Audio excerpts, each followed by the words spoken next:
ರಾಜ್ಯದಲ್ಲಿ ಪ್ರತಿ ಹಳ್ಳಿಗೆ ಬೆಳೆಸಿದಂಥ ಒಬ್ಬ ಮಹಾನ್ ಚೇತನ. ಈ ರಾಜ್ಯದ ಎರಡನೇ ಅಂಬೇಡ್ಕರ್ ಅಂದರೆ ಪ್ರೊಫೆಸರ್ ಬಿ ಕೆ ಸದಾನಂದ.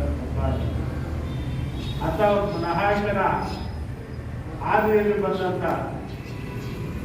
ಎಷ್ಟೋ ಜನ ನಾಯಕರುಗಳು ಈ ರಾಜ್ಯದಲ್ಲಿ ತಮ್ಮ ಒಂದು ವ್ಯಾಪ್ತಿಯಲ್ಲಿ ಹೋರಾಟಗಳನ್ನು ಮಾಡಿಕೊಂಡು ಎಣ್ಣ ಬೇಡ ಭೂಮಿ ಬೇಕು ಅನ್ನೋದು, ಸಾರಾಯ ನಿಷೇಧ ಮಾಡಬೇಕು ಅನ್ನೋದು, ಭೂಮಿ ಕೊಡ್ಸಂತ ಇದು ಭೂಮಿಗಾಗಿ ಹೋರಾಟ ಮಾಡೋಂಥದ್ದು, ಚಂದ್ರಗುಪ್ತಿ ಬೆತ್ತಲಸೆಯನ್ನು ನಿಷೇಧಿಸಿದಂಥದ್ದು, ಜೀತ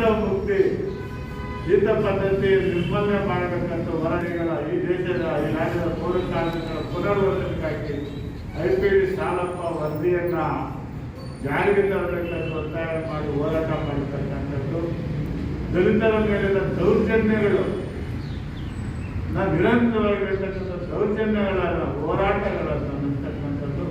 ಹಾಗೆಯಾಗಿ ಇಲ್ಲಿವರೆಗೂ 50 ವರ್ಷಗಳ ಸುದೀರ್ಘವಾಗಿ ದಾಖಲಾಂಶ ಬಂದು 50 ವರ್ಷದ ನಂತರ ದಲಿತ ಸಂಘರ್ಷ ಸಮಿತಿ ತನ್ನ ಹೊಸ ಆಯಾಮಗಳನ್ನು, ಹೊಸ ಹೋರಾಟಗಳನ್ನು ಕಂಡುಕೊಂಡು ಸಮುದಾಯದ ಒಂದು ಶಕ್ತಿಯಾಗಿ ನಿಲ್ಲುವ ಬದಲು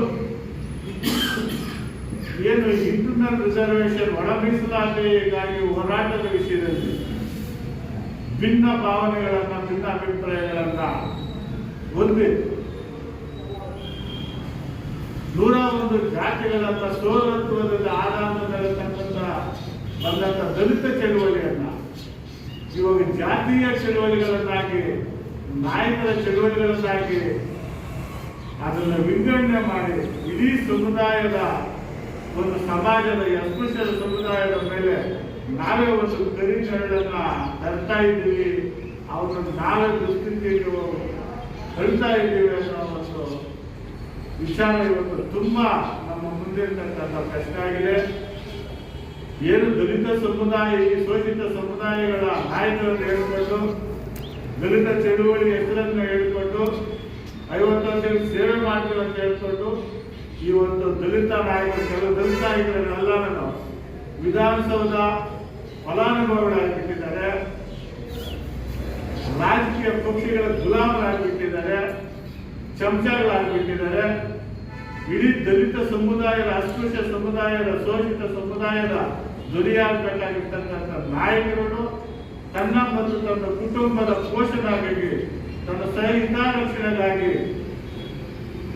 ಏನು ರಾಜಕೀಯ ನಾಯಕರುಗಳ ಗುಲಾಮರಾಗಿಬಿಟ್ಟಿದೆ.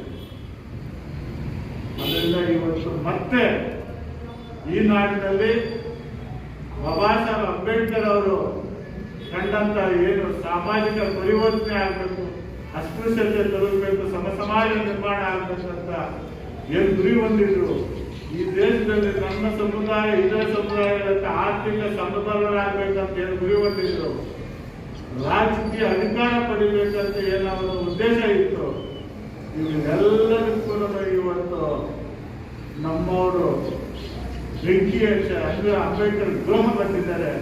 ಪ್ರೊಫೆಸರ್ ಬಿ ಕೃಷ್ಣಪ್ಪನವರು ಏನು ರಾಜ್ಯದಲ್ಲಿ ಅಂಬೇಡ್ಕರ್ ಆಶ್ರಯ ಇಟ್ಕೊಂಡು ಹೋರಾಟ ಮಾಡಿ ದಲಿತ ಚಳುವಳಿಯನ್ನು ಕಟ್ಕೊಂಡು ಮಾಡಿದ್ರು, ಆ ಶ್ರಮ ತೆಗೆದ ಫಲವನ್ನು ಇವತ್ತು ಏನೋ ಮಾಡ್ತಾರೆ ಅಂದ್ರೆ ಅದನ್ನ ತನ್ನ ಸರ್ಕಾರಕ್ಕೆ ವಿಧಾನಸದ ಪ್ರತಿನಿಧಿತ ಈ ಸಮುದಾಯವನ್ನು ಬಿಟ್ಟು ಇವರಿಗೆ ಭುಜ ಕೊಟ್ಟಂತ ಸಮುದಾಯವನ್ನು ಬಿಟ್ಟು, ಸಮಾಜ ಬಿಟ್ಟು, ನಾಯಕರಾದಂಥ ಸಮಾಜ ಬಿಟ್ಟು ಇವರ ಸ್ವಾರ್ಥಕ್ಕಾಗಿ ವಿಧಾನಸೌಧದಲ್ಲಿ ಯಾವುದೋ ಒಂದು ರಾಜಕೀಯ ಹಿತಾಸಕ್ತಿನೋ ಸಣ್ಣ ಒಂದು ರಾಜಕೀಯ ಆಸೆಗಳಿಗಾಗಿ ಇವತ್ತು ಇಡೀ ದಲಿತ ಸಮುದಾಯವನ್ನ ರಾಜಕೀಯ ಪಕ್ಷಗಳಿಗೆ, ವ್ಯಕ್ತಿಗಳಿಗೆ ಹಣ ಇಟ್ಟು ಅವರು ಏಜೆಂಟರಂತೆ ಬದುಕಿರ್ತಕ್ಕಂಥ ಈ ನಮ್ಮ ದಲಿತ ನಾಯಕರುಗಳು ಇದರಿಂದ ವಿಮುಕ್ತಿ ಆಗಬೇಕು, ಹೊರಗಡೆ ಬರಬೇಕು, ಮತ್ತೆ ರಾಜಕೀಯ ಶಕ್ತಿಯಾಗಿ ಎರಡನೇ ಹಂತದ ಒಂದು ಹೋರಾಟವನ್ನು ರೂಪಿಸಬೇಕು.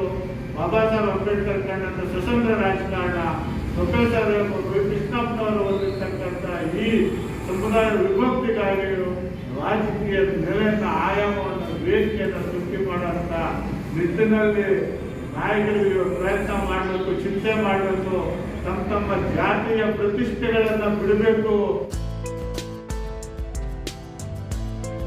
Hi everyone, welcome to Sandipani Public School. You're right, and best choice is Sandipani Public School. Do you want to know the reason we are still around? The importance of knowledge. Safety skills. We have very talented and experienced teachers. We learn here how to be disciplined and self-confidence. We learn simplicity and humanity.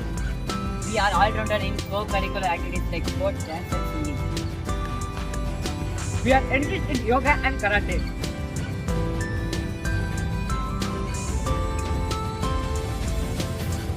We all are born with braveness and courage to face all the challenges. We have well-equipped lab and teaching classes with smart boards. We have well-organized library with all facilities. We are home with best environment around the books our learning skills. Our school has a good bench facility to ensure your child's safety. Finally, we are blessed to have such good faculty and best management who make a child filled with the leadership quality and make a good citizen. Join us for good education